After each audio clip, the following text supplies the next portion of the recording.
আসসালামু আলাইকুম বন্ধুরা, কেমন আছেন সবাই? আশা করি নিশ্চয়ই সবাই অনেক অনেক বেশি ভালো আছেন। এতক্ষণে আপনারা নিশ্চয়ই বুঝতে পেরেছেন আমি আপনাদেরকে কি দেখাতে চলেছি। হ্যাঁ বন্ধুরা, আমি এখন চলে এসেছি যমুনা ফিউচার পার্কে।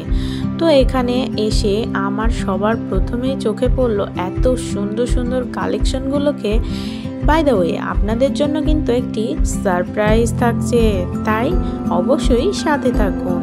সারপ্রাইজটি কিন্তু আপনাদের অনেক বেশি ভালো লাগবে।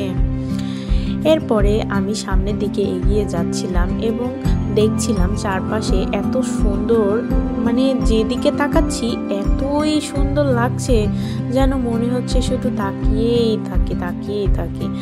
আসলে আমাদের মতো মধ্যবিত্তদের এইখানে কেনাকাটা করা আসলে অনেকটাই টাফ।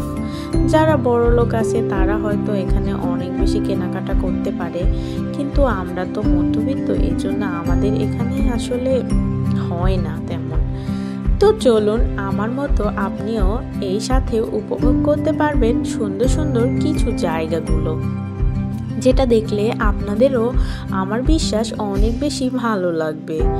তো এভাবে আমি সামনের দিকে এগিয়ে যাচ্ছি যতই, এবং তাদের সব কালেকশন সব কিছু দেখে এত বেশি ভালো লাগছিল যেন মনে হচ্ছিল আমি এই শপিং মলটাই কিনে নিয়ে যাই। যদি এই শপিং মলটা কিনতে পারতাম তাহলে হয়তো অনেক বেশি ভালো হতো, তাই না বন্ধুরা? হ্যাঁ বন্ধুরা, যেদিকেই তাকাচ্ছি একদম ঝলমলে আলো, চারপাশে যেন মনে হচ্ছে রাজপ্রাসাদের মতো হয়ে আছে। যেদিকেই তাকাই সেদিকেই যেন মনে হচ্ছে আলো আর আলো আর আলো। এভাবে আমরা হাঁটতে হাঁটতে সামনের দিকে এগিয়ে যাচ্ছিলাম। তারও অবশ্য একটা কারণ আছে। হ্যাঁ, সামনের দিকে এগিয়ে যাচ্ছি কারণ আপনারা হয়তো সবাই জানেন বাংলাদেশের শীর্ষে ইউটিউবার অন্তরা আপুর সুন্দর একটি আউটলেট এখানে হয়েছে। আমার মেন টার্গেট ছিল সেটাই দেখার।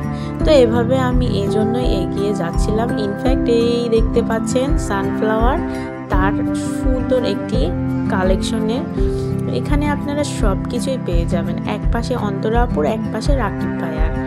এরপরে আমরা চলে আসলাম এখানে একটা রেস্টুরেন্টে। তো এখানে এসে আমরা পিৎজা বার্গে ঢুকে পড়লাম। এখানে ঢুকে এখন আপাতত আমরা পিৎজা অর্ডার দিয়েছি। এই দেখুন বন্ধুরা, আমাদের পিৎজাটা চলে এসেছে। তো কেমন লাগছে দেখতে অবশ্যই কিন্তু কমেন্টে জানাবেন।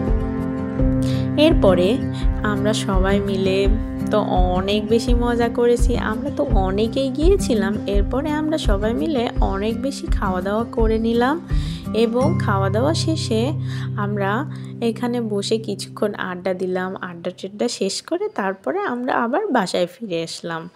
তো এই ছিল আপনাদের জন্য অনেক বেশি ধামাকা। কেমন লেগেছে অবশ্যই বলবেন। ধন্যবাদ।